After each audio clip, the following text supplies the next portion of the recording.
Justice Iftikhar Chaudhary के फैसले के बाद लोग कहते हैं कि मुल्क से फौजी मार्शल लॉ का रास्ता रुक चुका है, लेकिन जिस तरह हमारी अदालतें कुछ खास किस्म के केसेस में यकदम एक्टिव होती नजर आ रही हैं, कहीं मुल्क किसी जुडिशल कू की तरफ तो नहीं जा रहा।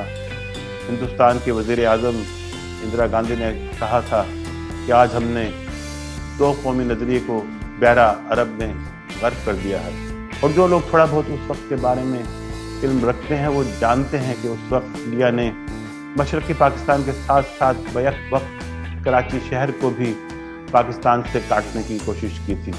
शेख मुजीब रहमान ने अपनी एक तकरीर में कहा था कि मुझे इस्लामाबाद की सड़कों में से पटसन की खुशबू आती है। नाज़रीन, भुट्टो साहब लिसानियत का जो बीज कराची में बो गए थे उसने कराची को बहुत नुकसान पहुंचाया है। जस्टिस असर मिनल्लाह कोई ऐसा फैसला कैसे कर सकते हैं जिसमें मियां नवाज शरीफ के इसी मफाद को ठेस पहुंचती हो। इमरान खान साहब इसी हादसे के कुछ दिन बाद इसको भूल कर रेहाम खान, जिसको जनरल हमीद गुल साहब MI6 का एजेंट कहते थे, उनसे अपनी दूसरी शादी रचा बैठे। उस वक्त के वजीर आज़म जनाब मियां नवाज शरीफ साहब जब इस सानहे के बाद पेशावर पहुंचे तो उनकी भी एक वीडियो वायरल हुई थी जिसमें वो बड़े खिलखिलाकर हंसते हुए खाने के मेन्यू के बारे में दरियाफ्त कर रहे थे।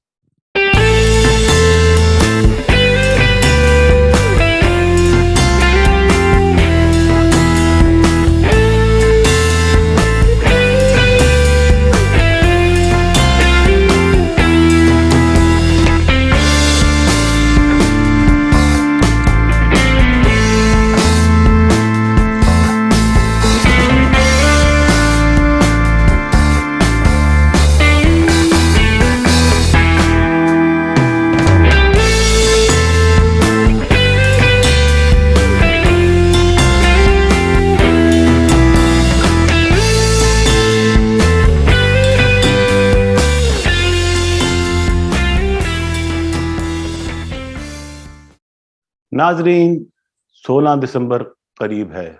ये दिन पाकिस्तान की तारीख में हमेशा एक स्याह दिन के तौर पर याद रखा जाएगा।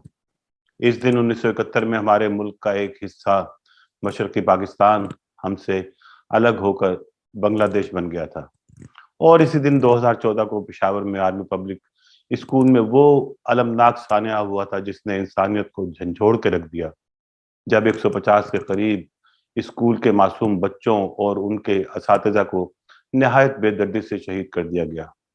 वो अलग बात है कि हमारे मौजूदा वज़ीर आज़म जनाब इमरान खान साहब इसी हादसे के कुछ दिन बाद इसको भूल कर रेहाम खान, जिसको जनरल हमीद गुल साहब MI6 का एजेंट कहते थे, और मुझे उनकी इस बात में बिल्कुल रत्ती बराबर कोई शक नहीं है, उनसे अपनी दूसरी शादी रचा बैठे।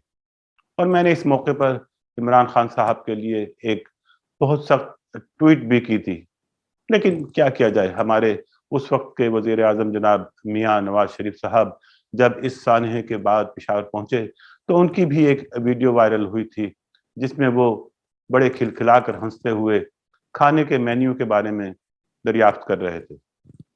तो इससे आप लोग अंदाजा लगा सकते हैं कि हमने न जाने ऐसे कौन से गुनाह कर रखे हैं जिनके अजाब के तौर पर अल्लाह ताला ने हम पर ऐसे हुक्मरान मुसल्लत किए हैं। इन दोनों वाक़यात के बाद भी अगर कोई ये समझता है कि पाकिस्तान के लिए इस्लाम ही वाहिद बाइंडिंग फोर्स है, तो मैं बड़ी माजरत के साथ इससे इत्तफाक नहीं करता। मैं ये बात पहले भी कह चुका हूँ कि ये ज़रूर कहा जा सकता है कि पाकिस्तान मुसलमानों के लिए बना था, लेकिन इसकी वजह ये हरगिज़ नहीं थी कि हिंदुस्तान में मुसलमानों को अपने मजहबी फ़राइज़ की अंजाम दही में कोई मसाइल या मुश्किलात का सामना था। लिहाजा ये सोचा गया कि एक अलग वतन का मुतालबा किया जाए जहाँ इस्लाम का निफाज और मुसलमानों को मुकम्मल मजहबी आज़ादी हो, वगैरह वगैरह। अगर इन बातों जिनको हमें पढ़ाया जाता रहा है इनमें हकीकत होती तो फिर जैसा हमने 16 दिसंबर 1971 को होते देखा, ये मुल्क दो लख्त ना होता। जुल्म और सितम ज़रीफ़ी ये कि आर्मी पब्लिक स्कूल के सानहे में भी उन लोगों का हाथ था जो इस्लाम के बड़े ठेकेदार और अपने आप को सच्चा मुसलमान होने का दावा करते हैं। नाज़रीन, पाकिस्तान एक इस्लामी रियासत के तौर पर वजूद में आया था। ये बात करने वाले अपने आर्गूमेंट के हक में ये दलील देते हैं कि दो कौमी नजरिए की बुनियाद ही ये थी कि हिंदू और मुसलमान दो अलग अलग कौमें हैं, लिहाजा दोनों के लिए अलग रियासतों का क़याम होना चाहिए।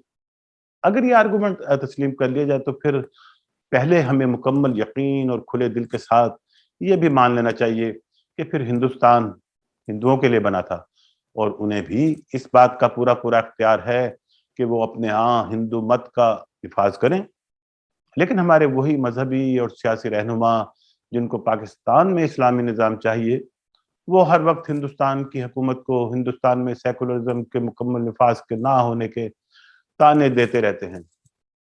और जैसा मैंने अर्ज किया कि अगर इस्लाम पाकिस्तान में एक बाइंडिंग फोर्स होता तो फिर मशरकी पाकिस्तान हमसे क्यों अलग होता। जिस वक्त ये सानहा वकूफ़ पज़ीर हुआ था तब हिंदुस्तान के वज़ीर आज़म इंदिरा गांधी ने कहा था कि आज हमने दो कौमी नजरिए को बहरा अरब में गर्क कर दिया है।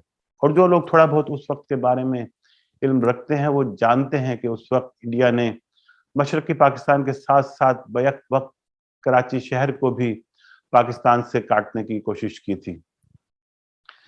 इस पर किसी और वक्त बात करेंगे कि कराची कैसे बच गया, लेकिन इतना कुछ हो गया और हम अब भी हकीकत से आंखें बंद किए बैठे हैं। मैंने पहले भी कई बार कराची की बात की है। कराची से आए रोज ये बयानात सुनने को मिलते हैं कि कराची को उसका हक नहीं दिया जा रहा, कराची सारे पाकिस्तान को खिलाता है, फिर भी यहाँ के लोगों को ना पीने का साफ पानी मैसर है और ना पब्लिक ट्रांसपोर्ट, सड़कें भी टूटी फूटी और उन पर भी कूड़े के ढेर और गटरों से उबलता गंदा पानी खड़ा रहता है। सिक्योरिटी का निज़ाम भी कुछ रोज के लिए तो संभलता है, लेकिन फिर अचानक दिन दिहाड़े कोई ना कोई ऐसी वारदात हो जाती है जिस पर सिक्योरिटी इदारों की कारकर्दगी पर सवालिया निशान खड़ा हो जाता है। नाज़रीन, यकीन करें यही बातें मशरक़ी पाकिस्तान से भी सुनने को मिला करती थी। शेख मुजीबर रहमान ने अपनी एक तकरीर में कहा था कि मुझे इस्लामाबाद की सड़कों में से पटसन की खुशबू आती है।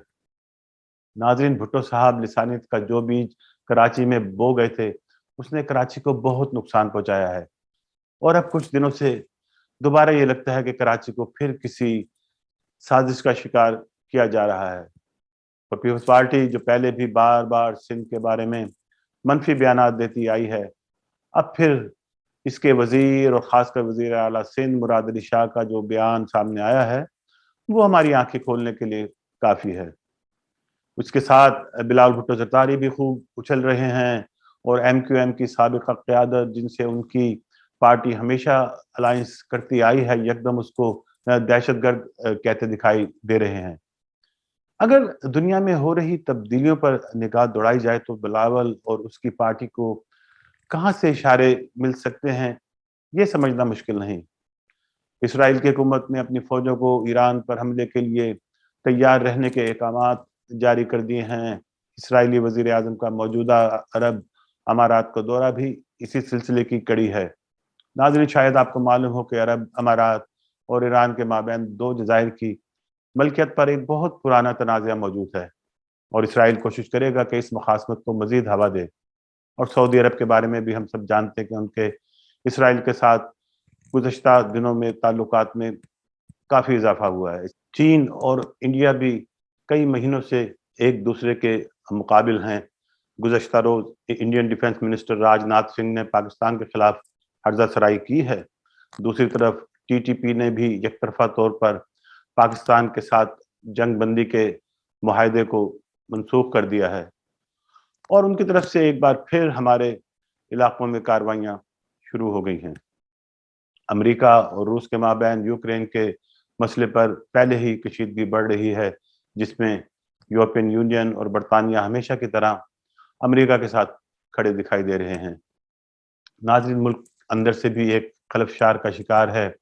ओपोजिशन किसी भी हाल में हुकूमत के साथ बैठने के लिए तैयार नहीं है, बल्कि हालात की नज़ाकत को भांपते हुए हमारी ओपोजिशन इस्टेब्लिशमेंट को ब्लैकमेल कर रही है कि पहले मौजूदा हुकूमत की छुट्टी कर दी जाए, उसी सूरत में मुल्क से अफरा तफरी का खात्मा हो सकता है।